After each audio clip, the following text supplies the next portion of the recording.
Happy Sabat po sa inyong lahat, mga minamahal na mga kapatid. Ito po muli ang inyong lingkod, Brother Ariel Quezon. Magandang hapon din po sa akin po mga kaibigan, lalo na sa mga suki ko po na sumusubaybay sa ating pong live stream sa Facebook at maging sa YouTube channel. Isang mapagpalang araw po ng Sabat po sa inyong lahat. At ngayon ay tutungo po tayo, medyo na late po tayo, kaya maaring gawin ko po ito tuwing alas 3 ng hapon ang schedule every Saturday or every Sabbath.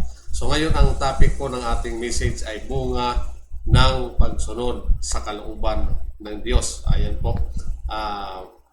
Medyo negative ang title kaya pinalitan ko po. Ang ano po ay mga bunga ng pagsuway. Sa halip na pagsuway ay bunga na lang ng pagsunod sa kalooban ng Diyos para mas positive po ang dating at para sa atin po, sa ating mga tagapakinig. Okay, so tayo po muna ay sandaling manalangin. Mapagmahal po namin Diyos sa makapangyarihan po ay sa lahat. Maraming salamat sa hapon po ito, sa banal na araw ng Sabat, na patuloy na nararanasan namin ang inyong pagpapala at ang inyong pag-iingat. Patuloy o Diyos na umaasa po kami na sa lahat ng panahon ay ikaw ang siyang aming makasama at ikaw ang patuloy na maging aming protector and provider po. Salamat din po sa pagpapatawad sa amin at salamat sa paggabay. Ito po aming dalangin sa pangalan ng aming tagapagligtas na si Jesus. Amen. Okay, so sisimulan po natin ang mensahe po. Ito ay sa about kay Jonah, kay Prophet Jonah. Ang inyong lingkod po ay naniniwala na ang Book of Jonah is totoo at ang pangyayari ito ay totoo. Alam niyo kung bakit? Sapagkat kinote po ito ng Panginoong Jesucristo po, di ba? Noong kanyang kausap yung mga eskriban pariseo na nangihingi ng tanda sa kanya, ay binanggit niya po ito dito sa aklat po ng Mateo, Kapitulo 12, 39 hanggang 40. Kaya I believe dito na ito po ay totoo itong Book of Jonah. Si Jonah po ay isa po siyang propeta ng Diyos para po sa mga hindi pa po masyadong familiar about kay Jonah or sa Tagalog ay kay Jonas. Siya ay propeta ng Diyos na nabuhay noong 800 BC, 8th century before Christian era or BCE. Okay, so isang araw ay inutusan siya ng Diyos na mangaral sa Nineveh. Prophet, pagka-propeta po in the Old Testament ay ikaw ay mensahero ng Diyos. So inutusan po si Jonah ng Panginoong Diyos na pumunta sa Nineveh para warningan po sila at sabihin yung parating na paghatol ng Diyos sa mga taga-Assyria. O yung Nineveh, yung capital city po ng Assyria. At ang Assyria po ay sa panahon po nila Jonas ay napakasama po ng reputasyon po ng mga taong ito. Ito po ay mas malupit pa sa mga Nazi. Mas malupit pa po ito kay Hitler. Bakit? Alam niyo po, kung aaralin po natin yung kasaysayan, bukod sa sinusunog ng mga Assyrians po yung kanilang mga bihag, andyan po yung puputulin po yung kamay, puputulin po yung paa, at yung mga ulo po yung ng kanilang bihag ay kanila pong idinidisplay po doon sa kanilang syudad. So ganoon po katindi, ganoon po kasama ng mga tao ito. Kaya naman si Jonas po dito, si Jonas ay talagang galit na galit po mga kapatid at mga kaibigan dito po sa mga taga-Assyria. So hindi nais ni Jonas na pumunta sa Nineveh sapagkat kinamumuhian niya nga po itong mga Assyrians na ito. So ang utos ng Diyos sa kanya ay bigyan ng warning sapagkat kung hindi po magsisisi ang mga taga-Nineveh at mga Assyrians ito ay pupuksain po ng Panginoong Diyos. Ay ang gusto po ni Jonas ay dahil sa dala ng kanyang galit at puot dito sa mga Assyrians na ito, at sa kagustuhan niya po ito ay matupok ng mga taong ito at mawash out na po ito, ay hindi niya po wawarningan. So ngayon po ang ginawa ni Jonah, sa halip na mag-travel po siya papuntang Nineveh, ang ginawa po niya according to the Book of Jonah sa kasaysayan ay sumakay po siya saan? Papuntang Tarsis. Lumisya po yung kanyang ruta. Mga kapatid, no? Ito yung dahilan kung bakit inayawan ni Jonas yung mga taong ito. Itong dahilan na pagiging malupit po ng mga Assyrians na ito. Okay, hindi nais ni Jonas na magsisi at maligtas ang mga taong ito Sa halip na sa Nineve, sa Tarsis siya pumunta. Kung babasahin po natin yung chapter 1 verse 3 hanggang 17 upang matuklasan ang mga pangyayari sapagkat sumuway si Jonas sa kalooban ng Diyos, ang kanyang buhay ay nagsimulang mawasak. Okay, so doon po nagsimula na magka-problema si Prophet Jonah nung sinuway niya po yung mission niya, yung sinuway niya po yung utos ng Diyos. Halimbawa dito, kaya delikado po yung sumusway po tayo sa pagsunod sa kalooban ng Diyos sapagkat magdadala po ito ng malaking pinsala or malaking trahedya or malaking suliranin sa buhay po natin.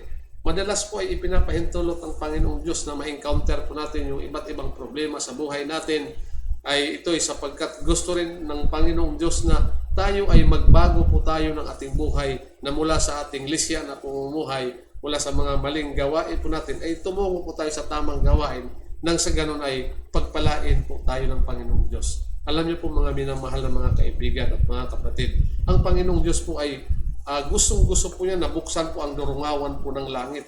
Gustong-gusto po niya na ibuhos yung mga blessing, mga pagpapala, lahat ng ikabubuti para sa atin, lahat ng kasaganaan, lahat ng mga bagay na makalulugod po sa atin at lahat ng mga bagay na mabuti para sa atin ay gusto po ng Diyos ito na ibigay sa atin. Ngaya lang may mga pagkakataon na mga kaibigan na sinasarahan po ng Panginoong Diyos ang darungawan ng langit at hindi po lubusan ito na ibinibigay sa atin sapagkat ayaw po ng Panginoong Diyos na makompromiso po ang ating paglakad po bilang Kristiyano, na alam niya na kapag ito ay ibinigay niya, na ibinuhos niya, ay maaari pa na ito ay siyang maging dahilan na tayo po ay mapahamak. Kaya po ito isa sa mga dahilan.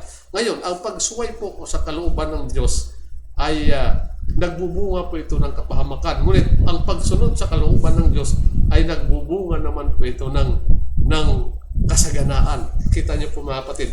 Halimbawa lang, habigyan ko tayo ng example. Ipinangako ng Diyos kay Abraham, kay Isaac, kay Jacob. Okay. So ang ipinangako dito ay pati sa kanilang mga apo na sila ay ang magmamay-ari ng Kanaan. Yung Kanaan, ito po yung lupa ngayon na tinitirhan ngayon ng literal na Israel po, na kung saan ay sa panahong ito ay nagkakagulo po sila doon sa Palestina. Okay, so yung mga British, ang mga western countries po ay ang Europe at ang western country ang nagbinyag ay nagpangalan ng Palestina. Pero actually, yan po talaga ang original na tirahan po ng mga Hudyo, kaya lang nagkawatak-watak po sila at pinahintulot po ng Diyos na sila ay mangalat dahil po sa kanilang pagsuway. So kita po natin na ang pagsuway sa kalooban ng Diyos ay naghahatid po ito or nagdadala po ito ng pagkawasak. Okay, so hindi sumunod ang mga Israelita sa panukala ng Diyos sapagkat hindi sumunod ang mga ito, sila'y sinumpa na magkawatak-watak sa disyerto. O di ba after na sila ay ilabas ng Diyos sa Ehipto, pinalaya po sila ng Diyos dahil sa biyaya ng Diyos. Yung kanilang paglaya ay hindi dahilan sa kabutihan ng kanilang puso na nakita ng Diyos, hindi po ganon. Biyaya po ito, grace po ito sapagkat awa po ng Diyos ang naging dahilan. Ang pag-ibig ng Diyos ang naging dahilan kung kaya hinango po sila sa pagkaalipin mula po sa Ehipto. Kaya nung sila po ay inilabas ng Diyos, nakipagtipan po ang Panginoong Diyos doon po sa Sinai. After na makipagtipan ng Panginoon, dapat mga 11 days travel lang po ito. Papunta po ng Kanaan. Inabot po sila ng 40 years at yung mga nag-iedad po ng 20 years old pataas, lahat po yun ay namatay sa disyerto at hindi po nakapasok po sa lupa ng Kanaan. Ang dahilan po, kakulangan ng pananampalataya. Ang dahilan po ay pagsuway sa kalooban ng Diyos. Yung pagkakaroon po nila ng negatibong attitude. Di po ba? So, kitang-kita po natin nung padala ng spies si Moses. Okay, sabi ng 10, mga malalaki yung tao na nandoon sa Kanaan. Para lang tayo mga tipaklong, mimeriendahin lang tayo doon. Pero sabi ni Joshua at ni Caleb, tiyak mapapasok natin. Good news, positive ang sinasabi. Ito mga negative po yung mga kaisipan. Kaya ang point natin dito, ang pagkakaroon ng palaging negatibong kaisipan, negatibong attitude, ay nagpapadelay po ito, nagpapaantala po ito sa atin na tayo po ay makamtan po natin yung Kanaan, na mapasok po natin yung Kanaan, mga minamahal na mga kapatid. So, okay. So, Yung Kanaan po is unang-una figuratively po sa ating po mga Kristiyano is number one po dito ay generally po ay tinutukoy po karamihan ng mga Kristiyano po ay hinahalintulan po ito ang Kanaan ay ito po yung bagong langit at bagong lupa. Pero bigyan pa natin ng pangalawang pakahulugan. Ang Panginoong Diyos naniniwala po ang inyong lingkod na kung paano ay interesado ang Diyos sa espiritual na kalagayan po natin, ay interesado din po ang Diyos sa ating physical na kalagayan. Gusto rin po ng Diyos na magtamo po tayo ng kalusugan, kalakasan, at maranasan po natin yung kasaganaan habang po tayo nandito sa lupa. Matikman po natin yung Kanaan natin mga Kristiyano, no? Na mamuhay po tayo ng sagana, maunlad na pamumuhay para nang sa ganun ay lalo po tayo magamit na lalo mas epektibo pa sa gawain at sa paglilingkod sa ating Panginoong Diyos. Okay, so ngayon po mga kapatid, sabi natin ay ang hindi pagsunod po dito ay talagang nakamamatay. Ang daming namatay po.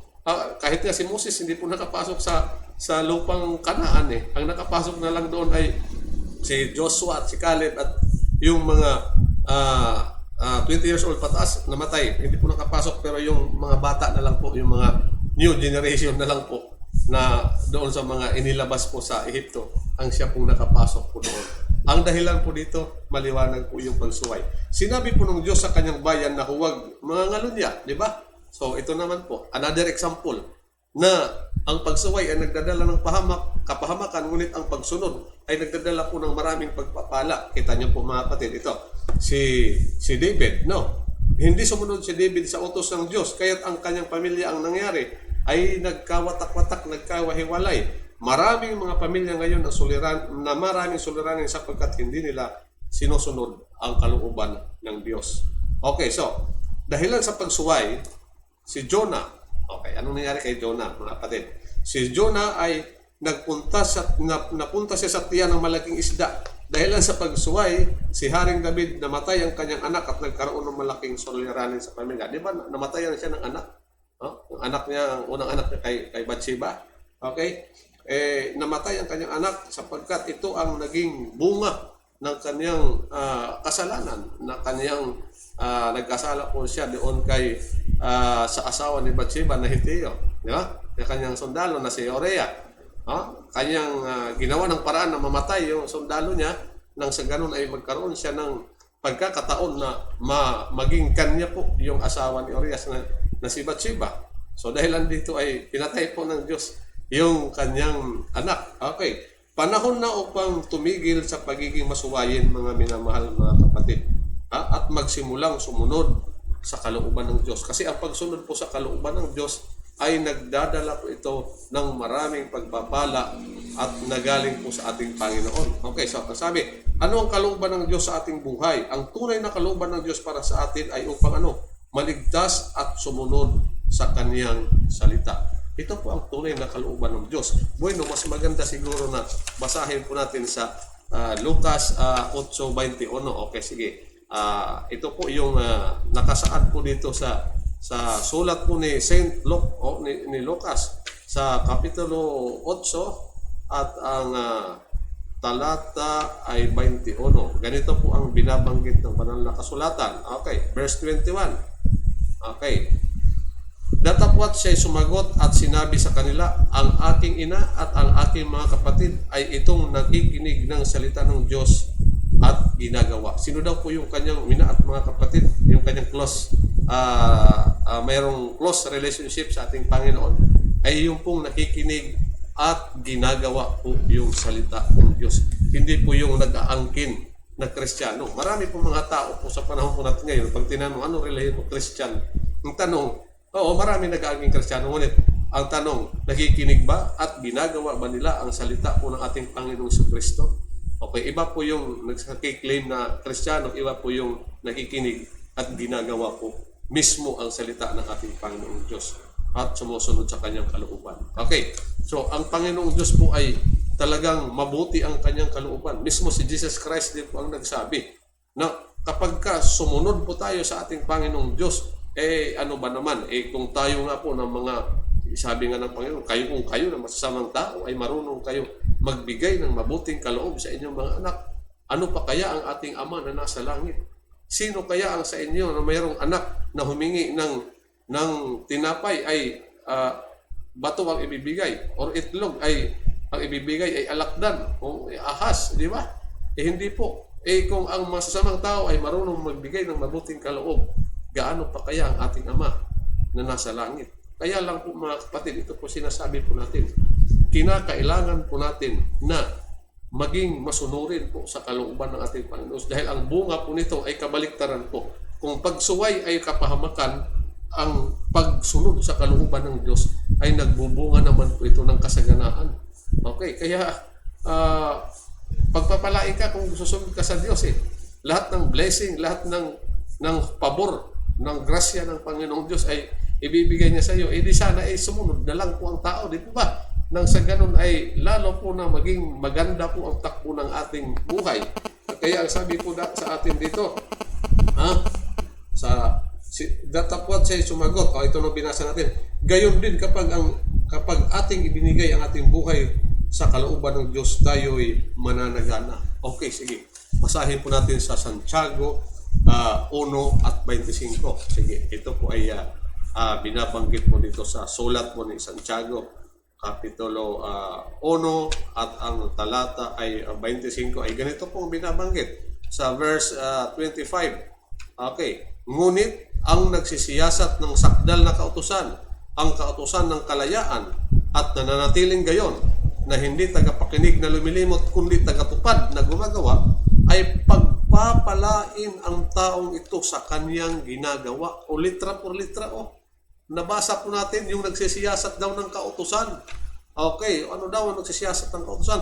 Hindi lamang tagapakinig na lumilimot, hindi kinakalimut. Ay maraming tao na nabasa yung 10 Commandments tapos kinalimutan, hindi na ginawa. Ay wala pong blessing. Pero ang sabi po dito sa atin sa New Testamento sa Santiago 1:25, kapag nanatili daw na gayon, na tagapakinig na hindi lumilimot, kundi tagatupad na gumagawa, ay pagpapalain ang taong ito sa kanyang ginagawa. Ano man ang iyong ginagawa, hanap buhay na iyong ginagawa, ibabasbasan ito ng Diyos, pagpapalain ito ng Diyos kapag ikaw at tayo, ako, at bawat isa sa atin ay sumunod po sa kalooban ng ating Panginoong Diyos.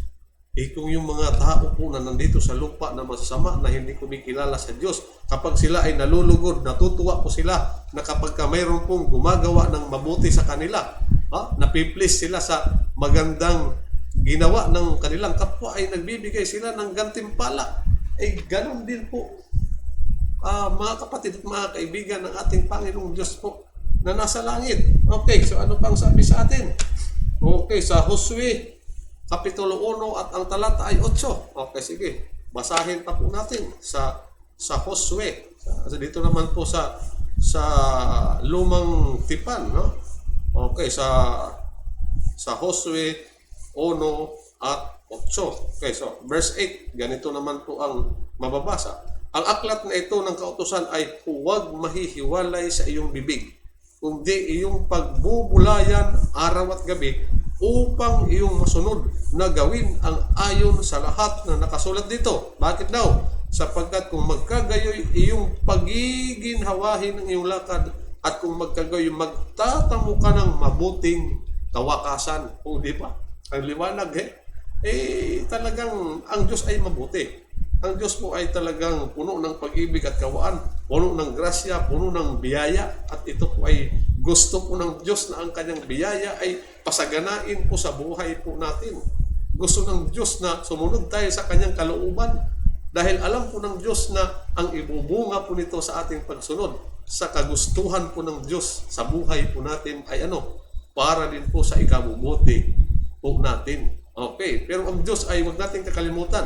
Bagamat ang Diyos ay Diyos ng pag-ibig, ang Diyos ng kaawaan, although He is a God of love, God of mercy, but He is also a God of justice. Sabi nga po, pag sinabing God of justice, kung ano po yung deserve po natin, yun po ang ibibigay ng Diyos po sa atin. Kaya po gumawa na lang po tayo ng mabuti sa ating sarili, gumawa po tayo ng mabuti sa ating kapwa, nang sa ganon po ay puros mabuti lamang po ang atin pong tatanggapin habang tayo ay namumuhay po sa ibabaw ng lupang ito. Okay, so konklusyon po dito sa atin, kailangan natin sumunod sa kalooban ng Diyos na nadadama, kung nadadama mo muna ang iyong buhay ay patungo sa maling direksyon. Kikita natin, para bang nahahalata natin na mali na yata yung ginagawa ko. Lisya na ito doon sa kagustuhan ng Diyos. Ay maaring ito'y dahilan sa hindi ka sumusunod sa kanyang kalooban. Iniligtas ng Diyos si Jonas mula sa tiyan ng isda. Tingnan po natin Although pinarusahan ng Diyos si Jonah sa kanyang katigasan ng ulo, nagresulta ito ng kanyang pagkapahamak na siya po ay nilamon po ng malaking isda. Pero iniligtas pa rin po ng Panginoong Diyos po si Jonas mula doon sa tiyan po ng malaking balyena o malaking isda. Okay. Magagawa din niya ito na ganito kung may pagnanais kang mabago ang takbo ng iyong buhay at magsimulang sumunod sa kanyang kalooban. So katulad ni Jonah, nung na-realize niya doon sa loob ng tiyan ng isda na siya'y nagkamali, ay doon po gumawa ang Diyos ang paraan para siya po ay isuka naman po ng isda at iniligtas po si Jonah. So kung paano si Jonah iniligtas ng Diyos, kahit tayo rin po na kapag tayo ay magbalik loob sa Diyos at lumakad po tayo sa tamang direksyon na gusto ng Diyos na lakaran po natin, ay ililigtas din po tayo ng ating Panginoong Diyos sa tiyak po na kapahamakan. So ipinangaral po ni Noe ang katwiran ng Diyos. Si Noah, nangaral po siya ng katwiran ng Diyos. Tinawagan ni Jonas ang Ninibe upang magsisi. Bandang huli ay talagang sinunod niya ang kalooban ng Diyos kahit medyo labag sa kanyang kalooban. At ganito din ang gawain ng kanilang gawain ngayon. Maraming mga Noe at mga Jonas na mangaral po ng salita ng Diyos. Isipin po natin po mga kapatid, Yan. Samantalang ang kaguluhan, krimen, patayan sa lahat ng lupain ay kailangang magmahalan ang bayan ng Diyos. Ang salot, sakit, sunog, mga baha, sakuna sa lupa, sakuna sa dagat, nakakatakot na mga patayan, at ang bawat maaring maisip na krimen na mangyayari sa buong sanlibutan, hindi ba nararapat na lahat na nagtataglay ng liwanag na maging tapat sa Diyos, na lubusan siyang mahalin at ang ating kapitbahay, ang ating kapwa, gaya po ng ating sarili.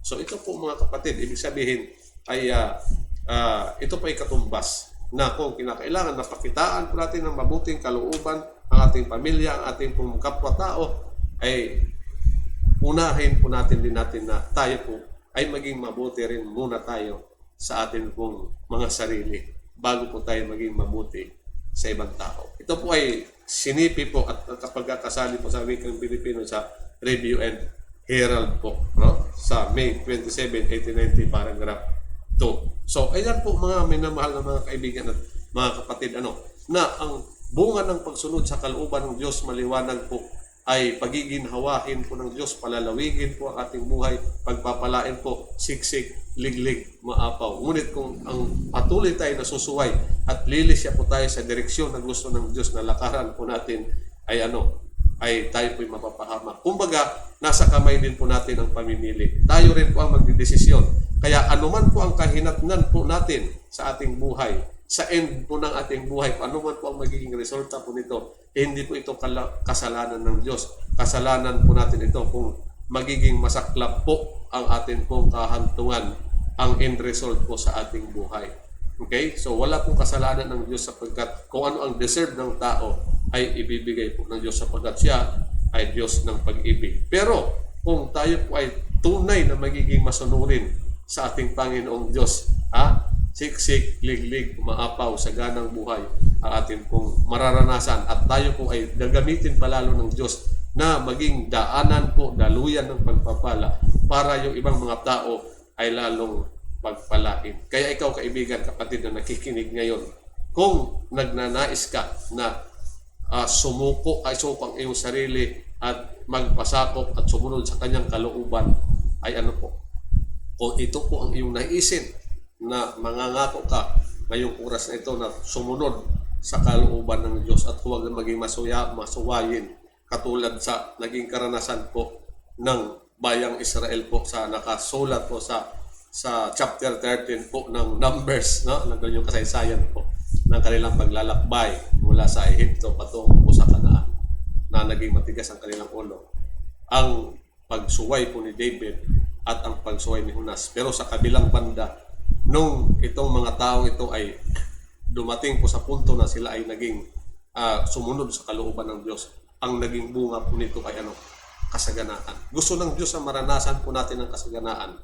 Gusto lang Diyos din po na sumunod tayo sa kanyang kalooban. Kung handa ka na, kaibigan, na sumunod sa kalooban ng Diyos, at sapagkat gusto ka na pagbalain ng Diyos dahil mahal na mahal ka ng Diyos, ayaw niya na ikaw ay maranasan mo ang mga paghihirap, mga sakuna, ayaw niya maranasan ang mga sakit, mga kahirapan. Ayaw po ng Diyos na maranasan po natin.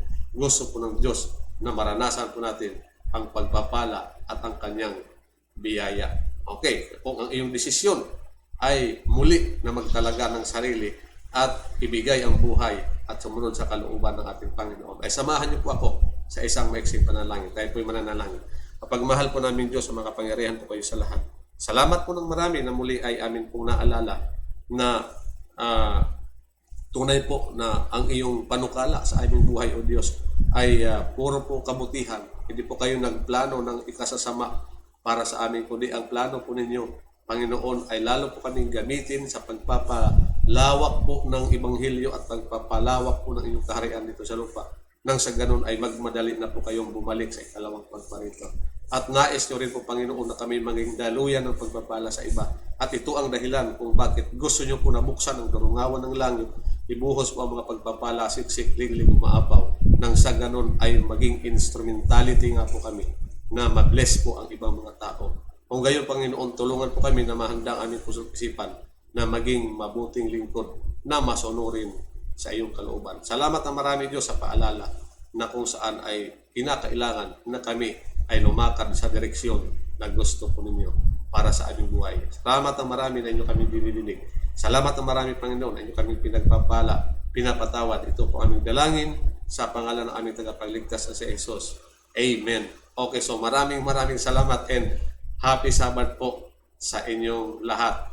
Isang maligayang araw ng Sabado sa ating po mga kaibigan, sa lahat ng mga sumusubaybay. So magkita-kita po ulit tayo sa susunod na Sabado. Salamat po sa pagsama. Okay, thank you and God bless po sa inyo lahat.